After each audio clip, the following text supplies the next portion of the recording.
বিষয়ে কোনো আলোচনা হয়েছে কিনা? কিসের গণভোট? গণভোট বলে কিছু নাই, চ্যাপ্টার ওখানে ক্লোজ হয়েছে। 19টা ঐক্যমত্যের মধ্যে বিএনপি বলেছে তার মধ্যে 10টাই যারা নোট অফ ডিসেন্ট দিয়েছে। তো নোট অফ ডিসেন্ট কি? নোট অফ ডিসেন্ট হলো আপাত দৃষ্টিতে আমি এটা মাইনে নিলাম, কিন্তু আমি আসলে এটার সাথে একমত না।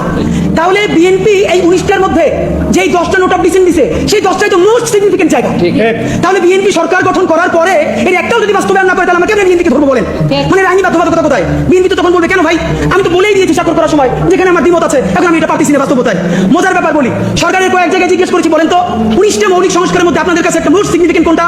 তারা বলেছে সংসদের উচ্চকক্ষে পিআর ব্যবস্থা আনুপাতিক হারে।